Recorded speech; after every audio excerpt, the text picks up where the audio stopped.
Oke nakama, saatnya review One Piece Chapter 1064. Baik, tanpa berlama-lama lagi, mari kita lanjut bertualang. One Piece Chapter 1064 diberi judul Fase Laboratorium Eget.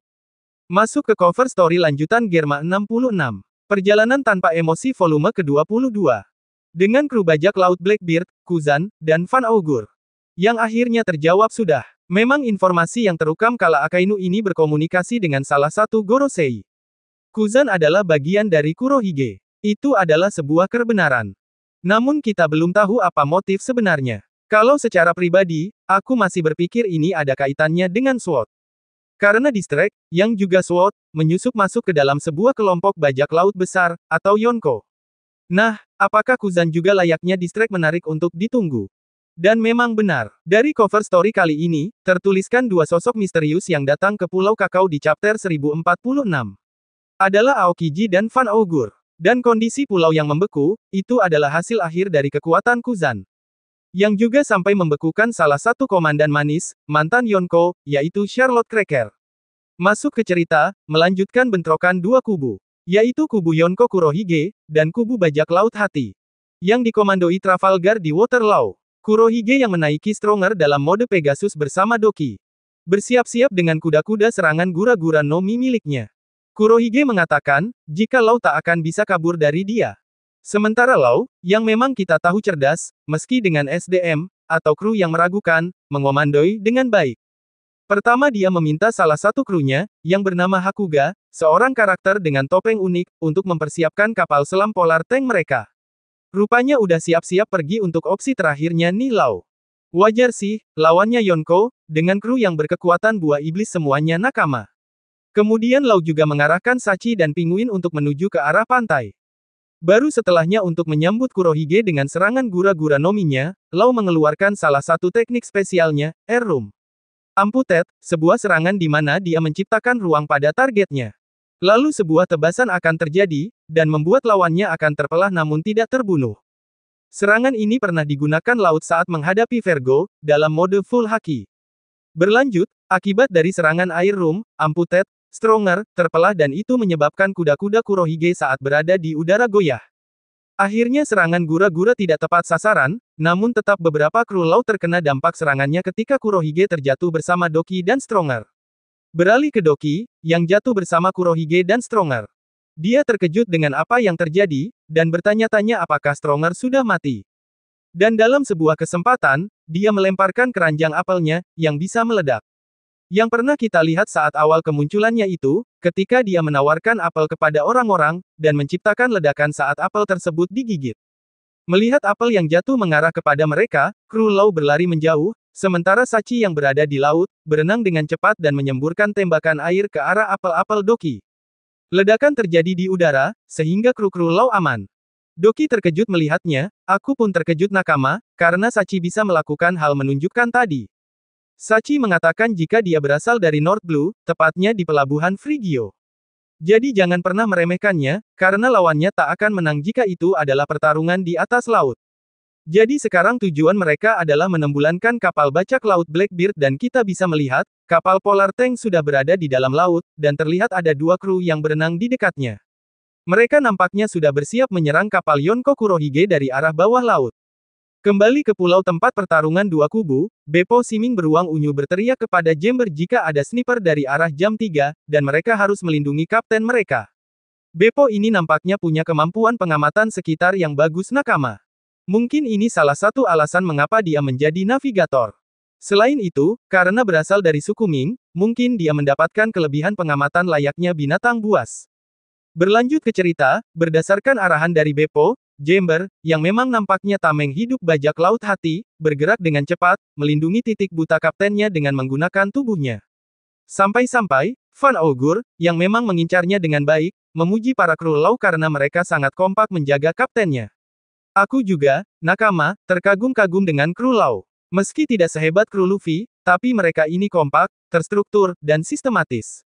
Faktor utamanya nampaknya karena punya kapten yang cerdas ya, nakama. Tanda tanya titik. Kembali ke pertempuran, Lau kembali mengeluarkan serangan spesialnya.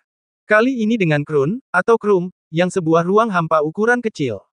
Diciptakan oleh Lau, memadukannya dengan pedang yang Kikokunya, lalu mengarahkannya pada Kurohige.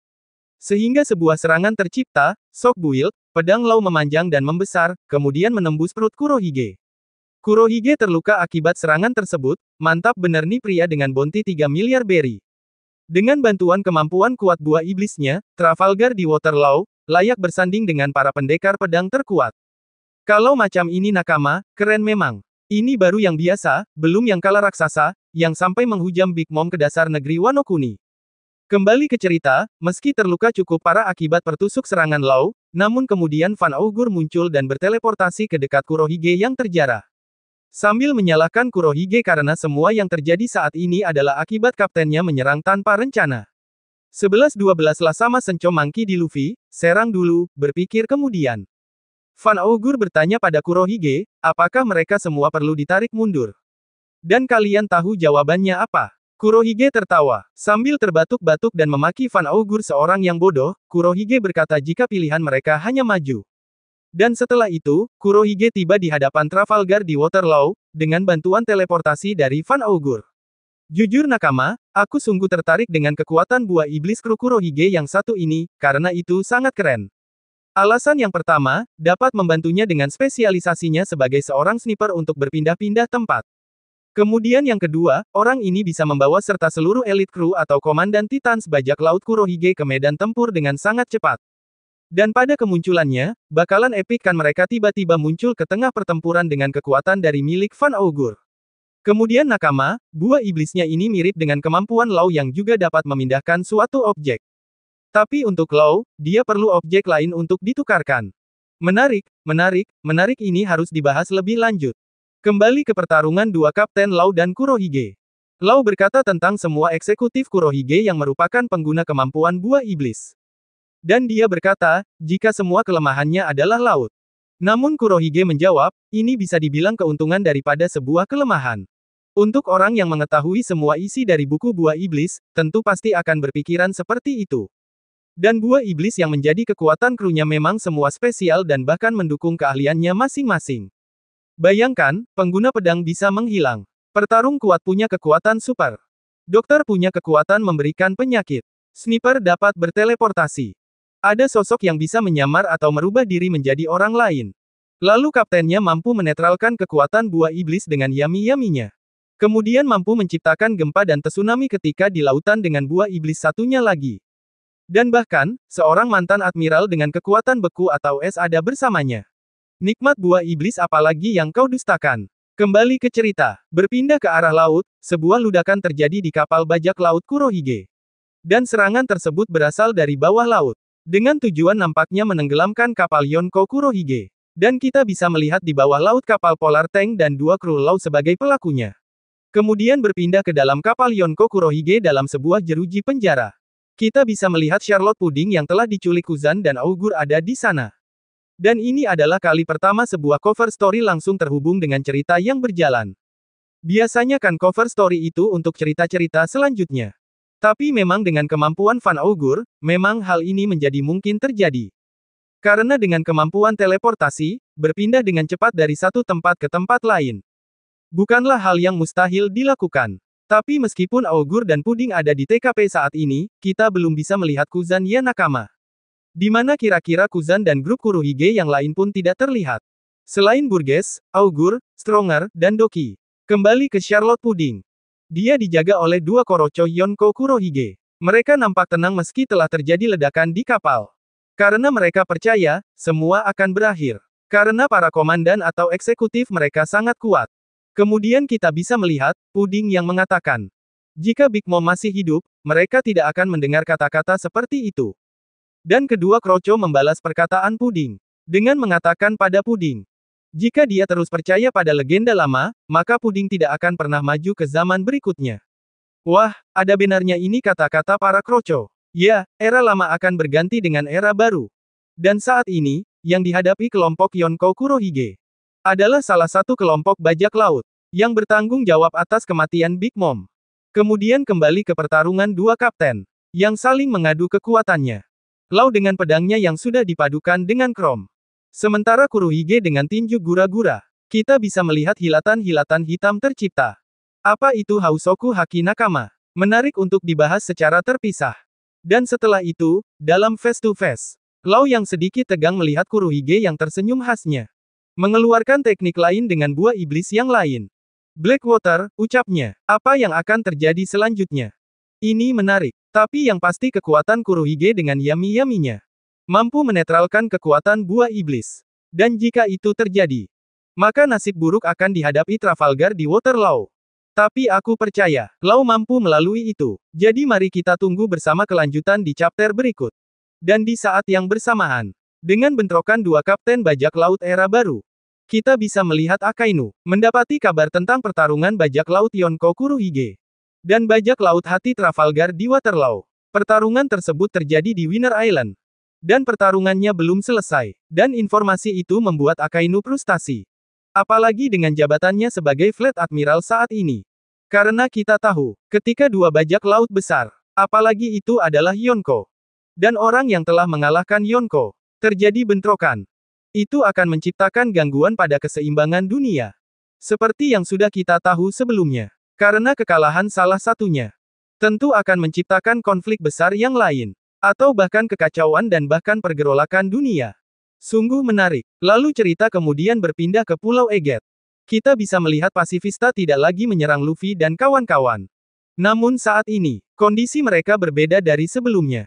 Jawerly Bunny nampaknya menggunakan penampuan buah iblisnya, sehingga mereka berubah tampilan dan usia. Jinbei dan Bunny menjadi anak-anak.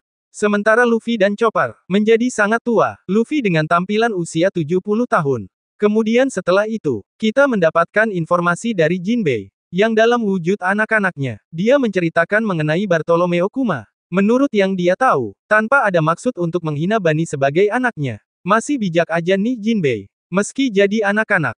Jinbei menjelaskan, Kuma yang dia kenal adalah mantan raja yang jahat dari kerajaan Sorbet. Kuma berhasil kabur dan menjadi bajak laut setelahnya. Kuma juga dikenal sebagai anggota pasukan revolusi dan berakhir menjadi tawanan angkatan laut, serta dijatuhi hukuman seumur hidup.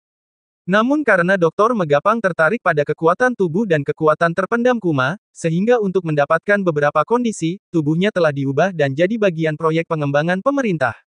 Lalu setelah itu dia kembali ke lautan dan menjadi salah satu Shichibukai.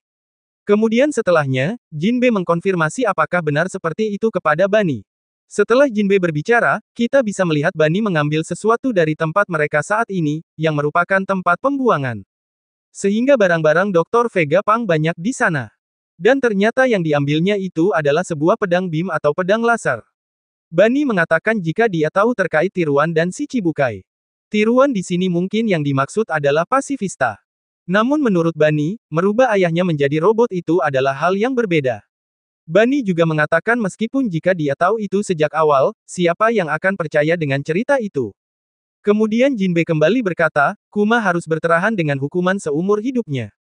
Kejahatan apa yang membuat Kuma the Tyrant atau Kuma Silalim atau Sang Tirani dapat berkomitmen dengan semua yang terjadi? Tanya Jinbei kepada Bunny. Mendengar hal tersebut, Bunny marah dan langsung mengarahkan serangan pedang beam atau pedang laser pada Luffy dan Chopper. Kasihan, yang ngomong siapa yang diserang siapa. Beruntung mereka berhasil menghindar, dan Luffy malah kagum dengan pedang beam yang hampir mengenainya. Dan setelah itu mereka semua kembali ke wujud semula. Nampaknya sudah dikembalikan oleh Bunny. Jawerly Bunny mengatakan jika ayahnya atau Kuma bukan seorang Tyrant, ayahnya sangat membenci pemerintah dunia. Makanya Kuma tidak ingin bekerja sama dengan pemerintah dunia. Pemerintah dunia pasti merubahnya secara paksa ucap Bunny. Kuma pernah mengatakan jika dia berasal dari ras spesial. Namun semua itu bukan menjadi alasan, sehingga Kuma menjadi bahan eksperimen atau bahkan membunuh Kuma. Ucap Bunny, dan hal tersebut diiyakan oleh Baka Sencho. Wah, sudah masuk nih kimistrinya. Sementara Chopper bertanya-tanya tentang ras spesial yang diceritakan oleh Bunny. Baik, sedikit membahas. Aku setuju dengan Jawerly Bunny. Semua yang diceritakan oleh Jinbei tentang Bartolomeo Kuma, itu pasti sebuah propaganda pemerintah dunia. Kuma adalah orang yang baik. Namun karena dia berasal dari ras spesial, dan juga kekuatan tubuhnya yang juga spesial, sehingga dia diminta untuk menjadi bagian dari pemerintah dunia, dan juga diteliti.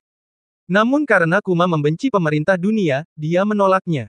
Inilah yang mungkin menjadi alasan, bisa jadi Kuma dikambing hitamkan atas suatu peristiwa di kerajaannya, sehingga dia akhirnya dikatakan sebagai Tyrant. Padahal semua itu tujuannya, agar dia ditangkap, dan bisa dijadikan eksperimen. Kita ingat kasus ras langka lain seperti King the Welfire, juga menjadi objek penelitian pemerintah dunia. Kemudian Kaido, yang memang super dan kuat sejak kecil, karena menolak pemerintah dunia, dan juga angkatan laut, akhirnya dia ditangkap, dan dijadikan bahan penelitian. Sungguh propaganda pemerintah dunia. Orang-orang licik memang ada di sana, dan berdiri dan melakukan semua atas nama keadilan. Tak salah, Eustace Captain Kidd mengatakan dunia kriminal, masih bermoral, dari penguasa yang tamak. Apakah kalian sadar, saat sampah menguasai dunia, maka dunia akan melahirkan sampah. Dan kembali ke cerita, Kut kapal Taosan Sunny, yang dibawa terbang oleh robot raksasa.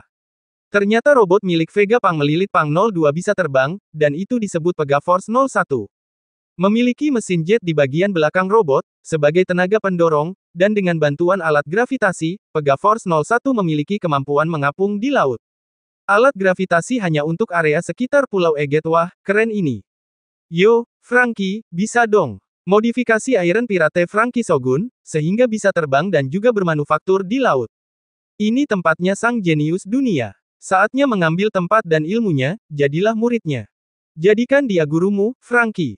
Super. Kembali ke cerita, akhirnya tibalah mereka di Pulau Eget, namun mereka tidak ke bagian tempat di mana Luffy, Jinbe, Chopper, dan Bunny berada. Tempat itu ada di bagian bawah yang disebut fase Papirion. Saat ini mereka berada di tempat yang disebut fase laboratorium. Kita bisa melihat dari sebuah pipa keluar asap dan menciptakan awan, dan di atasnya ada laboratorium berbentuk bola dunia atau planet. Awan di sana mirip dengan awan di Skype, dan itu semua karena teknologi yang diciptakan oleh Dr. Vegapunk.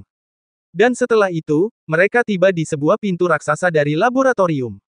Namun sebelum masuk, mereka harus menggunakan pakaian peneliti. Ternyata mereka hanya perlu menggunakan sepatu khusus, kemudian menggerakkan tuasnya, maka terciptalah pakaian yang sesuai dengan mereka masing-masing. Setelahnya, saya bisa melihat para kru menggunakan pakaian masa depan, atau pakaian para peneliti. Dan sesuai dugaan, Nami dan Neko Robin kembali dibuat oleh Oda Sensei sebagai fanservice bagi nakama-nakama hidung belang yang seperti kamu. Aku suka dengan pakaian Lord Usopp, keren, dan Sanji sama dengan Jinbe hanya menggunakan baju ala Hawaii atau ala-ala pantai. Sementara itu, Roro Noa Zoro, dan Sonki tetap tinggal dan terjaga di kamar. Karena mereka masih belum percaya sepenuhnya pada orang yang membawa mereka ke tempat tersebut saat ini. Dan salah satu bagian menarik di kapal ini, Vegapunk Sakapang 01 tengah berkomunikasi dengan orang. Vegapunk Taka berkata, jenius adalah seorang yang bisa melihat masa depannya sendiri. Aku akan segera mati, ucapnya. Sementara orang yang tengah berkomunikasi dengannya berkata, apa yang Vegapunk bicarakan? Berhenti bercanda, ini tidak lucu sama sekali, ucap orang tersebut. Kalau menurut usia, ini ada kaitannya dengan pemerintah dunia melalui si Viziro-nya yang ingin melenyapkan Dr. Vegapunk. Dan karena Serapim, Kuma, ada di TKP kala itu, Vegapunk bisa saja mengetahui informasi tersebut. Namanya juga ciptaannya, setidaknya pasti akan terhubunglah dengannya. Dan yang paling mengejutkan, sosok yang berbicara dengan Vegapunk Saka disebut dengan nama Dragon. Apakah orang tersebut Monkey D. Dragon? Mengapa kedua orang ini saling berhubungan? Apakah jawabannya karena Vegapunk adalah bagian dari revolusioner? Menarik menunggu kebenaran yang akan terungkap selanjutnya. Dan cerita selesai, minggu depan tidak libur. Oke, baik, mungkin segitu dulu yang bisa aku bagi bersama kalian, nakama. Siap, nakama. Semoga kalian terhibur dengan apa yang aku buat dalam kesempatan kali ini. Terakhir, jika ada kesalahan dalam pengucapan atau hal yang menurut saya kurang pas atau kurang tepat, Mimin memohon maaf dengan sebesar-besarnya.